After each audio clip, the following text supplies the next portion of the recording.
Halo teman-teman, selamat datang di Value Stock. Hari ini saya akan membahas analisa fundamental saham BBCA kuartal keempat tahun 2020. Oke, ini disclaimer-nya. Yang pertama, ini merupakan sharing analisa fundamental, bukan ajakan beli jual ataupun hold suatu saham, dan keputusan investasi ada di tangan teman-teman selaku investor. Yang ketiga, dari analisa fundamental ini bisa dijadikan referensi untuk analisa saham-saham yang teman-teman miliki. Oke, pertama-tama kita masuk ke bisnis model dari saham BBCA ini. Jadi untuk kegiatan usahanya bergerak di bidang usaha perbankan. Untuk sumber income-nya didapatkan dari memberikan kredit atau interest income.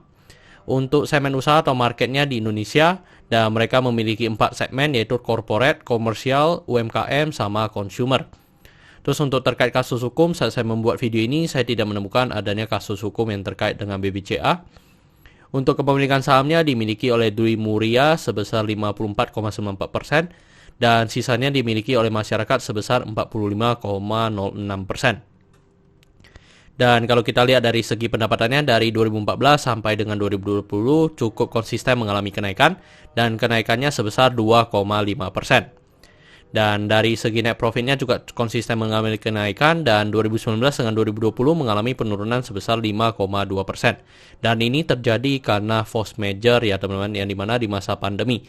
Tetapi kalau kita lihat dari segi perbankan yang lain, untuk BBCA ini bisa dikatakan sangat bagus. Kenapa? Karena dari segi pendapatannya mengalami kenaikan, padahal di masa pandemi. Sedangkan di sektor-sektor bank lain tidak semuanya mengalami kenaikan. Dan yang kedua adalah dari segi net profitnya, untuk Bank BCA hanya mengalami penurunan sebesar 5,2%. Sedangkan untuk perusahaan bank-bank yang lain, teman-teman bisa lihat video saya terkait bank-bank yang lain yang saya analisa, semua mengalami penurunan lebih dari 10%. Terus dari segi asetnya cukup konsisten mengalami kenaikan, dan kenaikannya sebesar 17%. Terus untuk dari segi hutang juga mengalami kenaikan, dan kenaikannya sebesar 19,6%. Terus dari segi modal juga mengalami kenaikan sebesar 6,1%. Dan teman-teman di sektor perbankan kita harus melihat 3 rasio ya teman-teman, yaitu MPL, CAR, sama LDR. Jadi untuk di perbankan BCA ini, untuk MPL grossnya di 1,79%, dan MPL netnya di 0,74%. Jadi ini masih di bawah dari yang distandarkan BI, yaitu di bawah 5%. Jadi bisa dikatakan untuk MPL-nya masih sangat bagus untuk BBCA ini. Dan BBCA ini saya juga merasa ini sangat bagus ya. Kenapa? Di MPL netnya itu masih di bawah 1%. Sedangkan untuk bank-bank besar yang lain rata-rata masih di atas 1 untuk NPL netnya. Terus untuk CAR-nya di 25,83%, dan ini juga sangat bagus, yang dimana mengalami kenaikan juga dibanding 2019, dan di lebih dari 9% yang distandarkan oleh BI.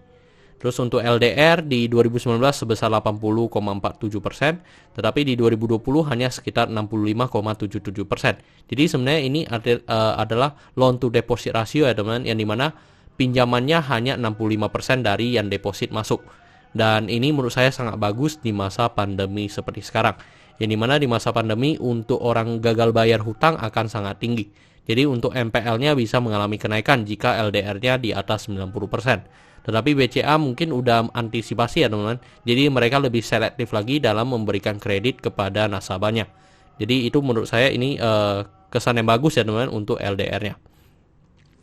Dan ini adalah summary laporan keuangannya dari 2014 sampai 2020. Dan di sini saya akan banyak membahas tentang rasio keuangannya. Yang pertama adalah NPM atau net profit margin. Untuk net profit margin 2020 masih di atas 40% ya teman-teman. Dan di mana historinya dari 2016 untuk NPM-nya sudah di atas 40%. Dan dia masih bisa mempertahankan kinerjanya 40% di masa pandemi seperti sekarang. Menurut saya sangat bagus ya. Terus untuk EPS-nya di 1099. Dan kalau kita bandingkan dengan harga sekarang di 33550, maka untuk pernya di 30,52 kali. Dan ini mengalami kenaikan ya teman-teman di masa pandemi. Ya ini sangat wow untuk perusahaan BBCA. Terus untuk book value-nya di 7491, dan kalau kita bandingkan dengan harga sekarang di 33550, maka kita bisa mendapatkan PBV-nya di 4,48 kali. Dan kalau kita lihat secara histori, untuk PBV dari BBCA memang sudah di atas 4. Terus untuk dari segi DER-nya di 4,82 kali. Dan ini juga masih dibilang sangat sehat ya untuk di perbankan, yang dimana DER-nya masih di bawah 8. Terus untuk ROE-nya di 14,67%. Dan kalau kita lihat secara historinya untuk ROE sekarang memang mengalami penurunan, itu disebabkan karena kenaikan dari equity-nya juga ya teman-teman. Jadi equity-nya makin tinggi, maka untuk ROE-nya juga mengalami penurunan. Terus dari segi ROA-nya di 2,52%. Dan saat saya membuat video ini untuk harga saham BBCA di 33.550, dan dari analisa fundamental saya bisa mendapatkan intrinsic value-nya sekitar 17.000. Jadi masih memiliki margin of safety minus 49%. Dan ini adalah kesimpulannya. Yang pertama adalah produk dan jasa saya berikan status oke karena saya melihat perusahaan BBCA ini mampu bertahan 5-10 tahun ke depan. Yang kedua dari GCG, mereka tidak memiliki kasus hukum. Yang kedua adalah memiliki pemegang saham mayoritas. Jadi saya berikan status oke pada GCG-nya. Untuk revenue dan net profit saya berikan status oke, walaupun net profitnya mengalami penurunan sedikit. Tetapi menurut saya di masa pandemi seperti sekarang mereka hanya mengalami penurunan di bawah 10%. Menurut saya sih sangat bagus ya teman-teman. Jadi itu alasan saya memberikan status oke. Terus dari segi asetnya saya berikan status oke karena mengalami kenaikan. Liability-nya saya berikan status oke karena mengalami kenaikan. Untuk book value saya berikan status no karena harga jual sekarang di atas harga book value-nya. Untuk secara sektor mereka juga saya berikan status oke karena mereka masih memenuhi kriteria atau rasio yang ditetapkan oleh Bank BI. Untuk ROE saya berikan status oke karena di atas 9% atau 2 kali bunga deposito yang saya anut. Untuk margin of safety saya berikan status no karena negatif. Untuk dividen saya berikan status oke karena selama 5 tahun terakhir untuk BBCA masih sangat royal membagikan dividennya kepada investornya. Oke teman-teman, jadi kesimpulannya adalah 9:11.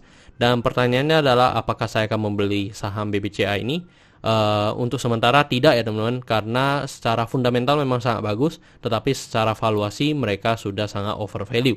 Jadi mungkin saya akan tunggu koreksi sampai mungkin di bawah 30.000 akan menjadi consider saya apakah saya akan mau masuk BBCA atau tidak.